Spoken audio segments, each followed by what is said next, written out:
En marzo de 1938, México marcó un antes y un después en su historia con una decisión que cambiaría el rumbo de su economía, la expropiación petrolera. Bajo el liderazgo del presidente Lázaro Cárdenas, el país recuperó el control de sus recursos, poniendo fin al dominio extranjero sobre la industria petrolera. En aquella época, las compañías extranjeras explotaban el petróleo mexicano sin dar condiciones justas a los trabajadores ni beneficios al país. Ante la negativa de esas empresas a mejorar la situación, Cárdenas tomó una decisión valiente: nacionalizar la industria y crear Petróleos Mexicanos, Pemex, una empresa estatal que garantizaría que la riqueza del petróleo se quedara en manos mexicanas. La noticia desató tanto apoyo como polémica. Miles de personas salieron a las calles a respaldar la medida, mientras que otros temían represalias económicas. Sin embargo, el pueblo mexicano se unió para financiar Pemex, con aportaciones que iban desde joyas hasta dinero en efectivo. Hoy, la expropiación petrolera sigue siendo un símbolo de soberanía y unidad nacional, un recordatorio de que, cuando México se lo propone, es capaz de tomar decisiones que transforman su futuro. Yo soy Escari Peña y esto es Giros Guadalajara. Oiga, el día de ayer fue día de la expropiación petrolera y vamos a hablar a propósito de este tema y un poco de lo que acaba usted de ver con el escritor e historiador José Luis Ortiz, que se encuentra aquí con nosotros. ¿Cómo está, maestro? De muy buen humor, feliz. Qué Muchas bueno. gracias, que les den voz a los desvalidos. Muy bien. Muy amable. Ya Saludos sabe a que su- aquí es su casa. A su amable culto auditorio, muchísimas gracias. Oiga, fíjese que platicábamos al principio cuando anunciamos este tema que no nos habíamos puesto a pensar, y seguramente las personas tampoco, en su mayoría, cómo es que surgió el petróleo por primera vez en nuestro país y que ahora le da tanta riqueza. Sabemos que en algún lado problemas. se descubre, Ajá, pero riqueza, problemas, y conflictos problemas, pero entre países. ¿cómo surgió? ¿Cómo está? Bueno, primeramente debo de decirles que en 1850 México solamente contaba con una fábrica de chapopote en Veracruz. Para los que no saben, el chapopote es lo que se unta en las carreteras. Sí, claro. Pero lo curioso es que México va casi a la par con Estados Unidos. En 1860, Estados Unidos tenía solamente 2 pozos en Pensilvania y una muy pequeña refinería.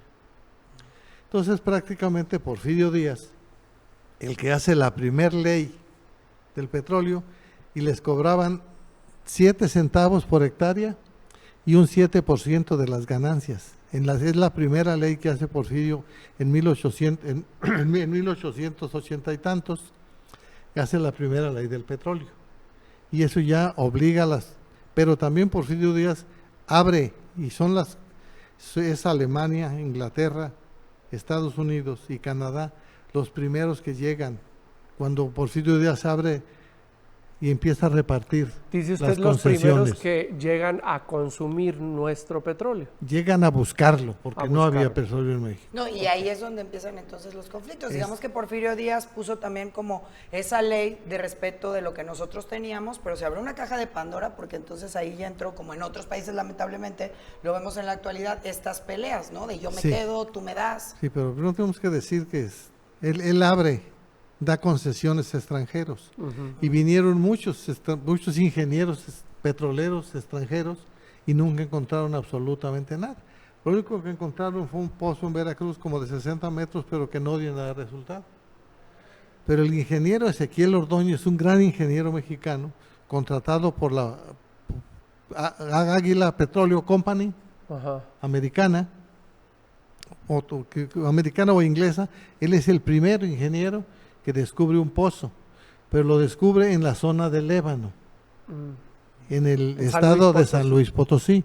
Todo el mundo cree que es Veracruz, Chiapas, Campeche o Tabasco, pero no, es en el Ébano, en el estado de Veracruz. Es así como se va prácticamente empezando a funcionar el petróleo. ¿En qué fecha fue que Ordóñez lo descubrió? Fue en 1868. O sea, 10 años después de que se empezó a comercializar en México. En esa fecha empiezan a llegar ya las compañías. Ok. Y ya muchas compañías contratan al ingeniero para que les abra también pozos a ellos. Lo curioso es que es prácticamente don Porfirio Díaz. Yo quiero aclarar que don Porfirio Díaz fue el forjador el forjador del México moderno. Ajá. Prácticamente él inicia el petróleo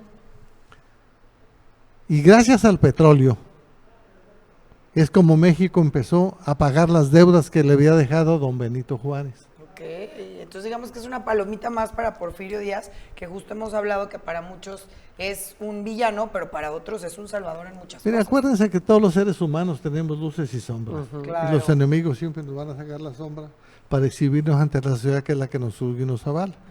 Lo curioso es que también don Porfirio Díaz, ya por allá en 1890 y tantos, hace la primera exportación del petróleo a Inglaterra.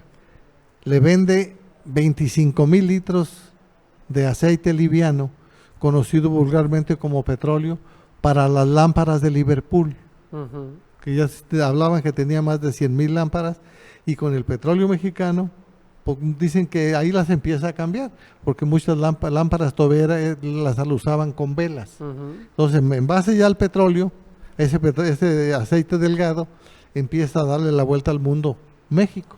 Okay. Y es donde se fortalece también el gobierno de Porfirio Díaz y como México empieza a despertar.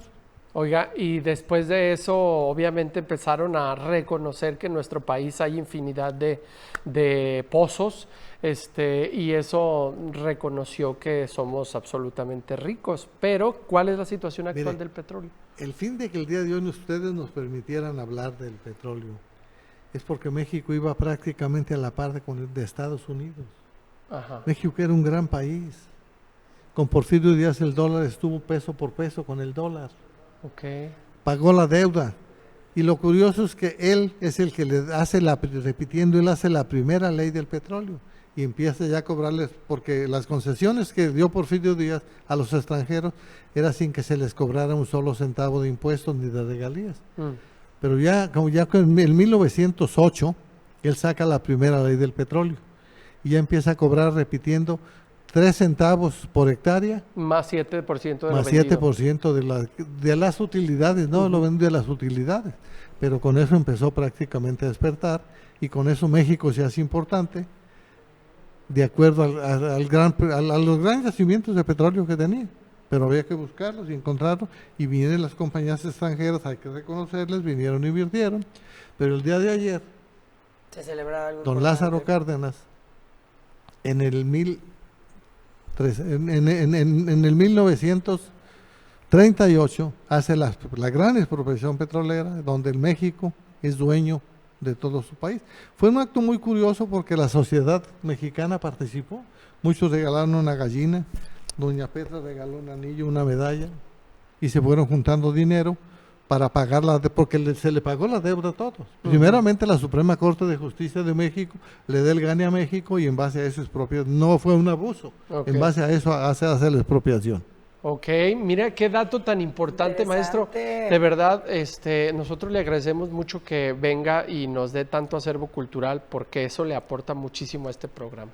No, a mí me gusta venir mucho, nomás me da tristeza pues que es muy poquito tiempo. Pero hay que hablar de producción para que le den los dos.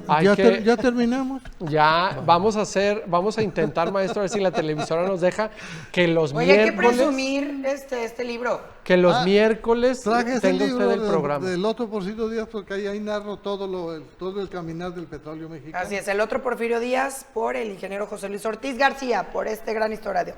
Y muchísimas gracias al canal por permitirnos en estas fechas que la gente venga y conozca cómo se fue conformando su país. este gran país que ya casi no lo Así acabamos. es. Hoy Pemex es un costal de conflictos y un costal de Ya problemas. sé. Oye, dice que ya casi no lo acabamos el país, pero mientras Ya sé. tanto, vamos a disfrutarlo. Vamos a un corte y regresamos. Gracias, maestro.